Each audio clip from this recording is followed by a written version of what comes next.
Sean bienvenidos. Hoy vamos a hablar de racismo y violencia.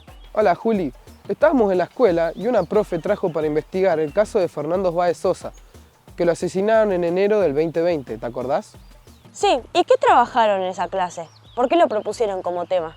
La profe nos hizo reflexionar sobre la relación que construimos nosotros con nuestros compañeros y compañeras, sobre cómo nos tratamos, sobre cómo nos relacionamos y por qué cuando algo no nos gusta reaccionamos con una actitud muy violenta. Incluso nos habló sobre la violencia grupal, que es una manera que tenemos los jóvenes a veces de relacionarnos entre las personas. El caso de Fernando Báez Sosa es un ejemplo. Entonces, ¿eso es lo que se dice violencia en manada? Se le puede decir así, pero en realidad está mal decirle de esa manera. Manada refiere a grupo de animales de una misma especie que van juntos, y en muchos casos, como el lobo, moverse en manada les permite cazar animales de gran tamaño.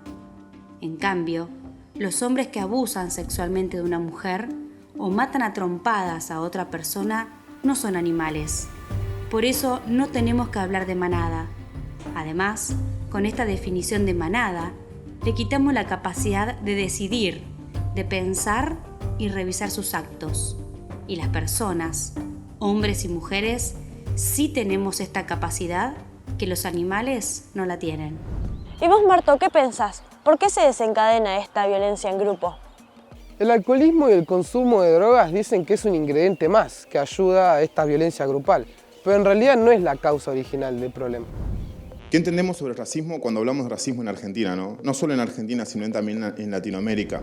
Yo en el caso de Fernando Báez Sosa, si vamos en términos técnicos, el Código Penal tiene el agravante de odio racial, ¿no?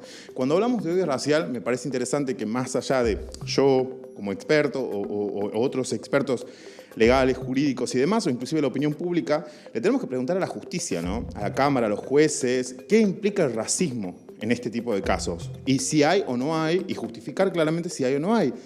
Nosotros pudimos escuchar a la madre diciendo cómo lo golpeaban, cómo, de hecho, inclusive tiene una cita textual donde ella dice cómo lo discriminaban por su color de piel. Y creo que en ese lugar es donde empezamos a hablar de cuál es el ítem, cuál es la valoración del racismo en el caso de Fernando.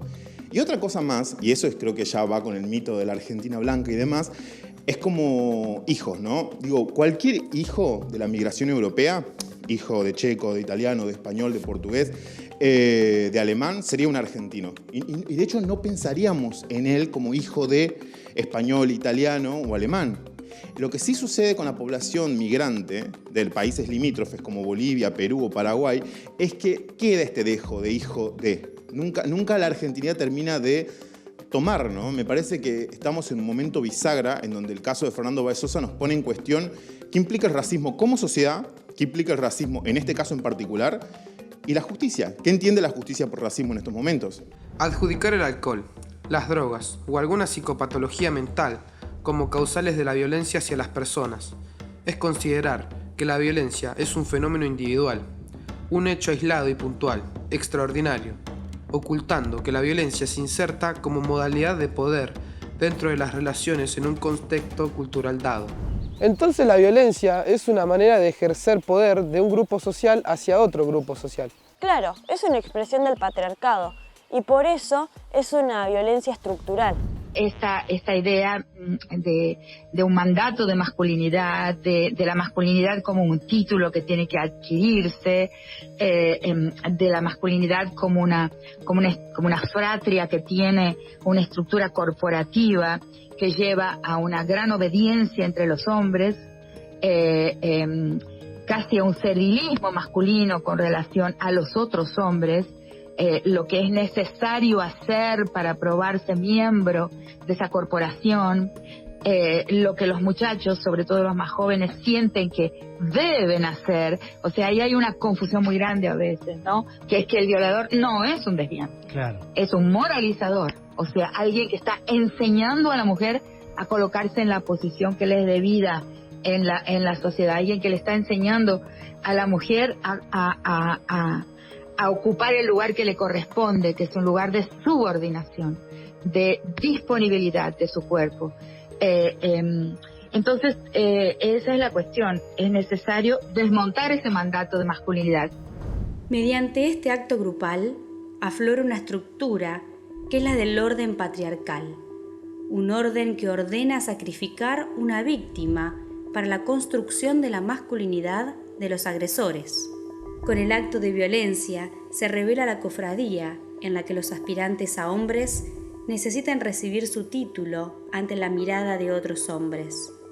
El caso toma relevancia porque, además, se presenta como un espectáculo en el cual los hombres aparecen como potentes. Claro, es eso justamente. Le voy a llevar la definición a la profe a ver si me sube la nota. Nada, pero fuera de broma, esto me hace pensar en mi rol como hombre en esta sociedad, de cómo salirme de esa masculinidad hegemónica. Entiendo a qué te referís, a cómo son los varones, a cómo los educan.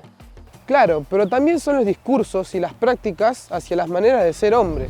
Para la cultura occidental, ser varón implica tener ciertos comportamientos, como la competitividad, la demostración de virilidad, la búsqueda del riesgo y el uso de la violencia en determinadas circunstancias.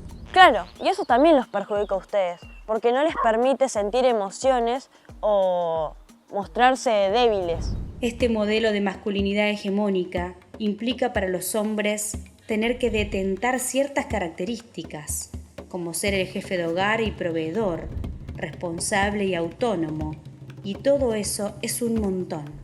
Otra de las características de la masculinidad hegemónica es la heterosexualidad. Así, en el marco de la sexualidad, el modelo ordena al varón a desear, conquistar y poseer mujeres y condenar las otras orientaciones sexuales. ¿Y qué podemos hacer nosotros para evitar la violencia tan común entre los jóvenes? Por ejemplo, a la salida de los colegios, que son peleas en grupos. Bueno, es momento de tomar el caso de Fernando de vuelta, porque la víctima y sus agresores son pibes de nuestra edad. Y sí, pensar que solo lo mataron por ser un negro de mierda, según el grupo. Y ahí está, es el racismo, el clasismo y el machismo, que todo junto es un evento traumático y triste. Y no nos olvidemos que sus padres eran pobres e inmigrantes paraguayos. Este caso es muy doloroso, Juli. Hay que pedirle a la sociedad también de que no mire a un costado. Entonces, esto es responsabilidad de todos, porque el caso de Fernando Báez Sosa también nos incluye a los jóvenes para poder dar más libertad y sin clasismo ni racismo en la sociedad. Es importante que lo hablemos en la escuela, que dialoguemos y que podamos buscar soluciones para que no sigan sucediendo estas clases de violencia y que podamos advertirles a la familia sobre casos de violencia. Exacto, Juli, porque la familia también tiene un rol muy importante en cómo somos y cómo nos relacionamos con el resto, ya que ellos son quienes más nos conocen y quienes más nos tienen que ayudar. Es importante que podamos hacer espacios de diálogos en nuestra comunidad y en donde podamos hablar sobre los miedos, sobre los deseos y que no nos puedan juzgar por eso. Pero también es importante que los grandes puedan desconstruir y abrir su mente, porque también es importante que sepan que hay otros parámetros de vivir la vida y de estar en este mundo. Es importante que podamos dialogar con los adultos, que nos puedan cuidar, que nos cuidemos entre todos y que en la comunidad tengamos un lugar seguro para hablar sobre estas cosas. Y también que nos opongamos a los discursos mediáticos de odio. Me encanta cómo lo dijiste. Nos vamos con este pedido para reflexionar.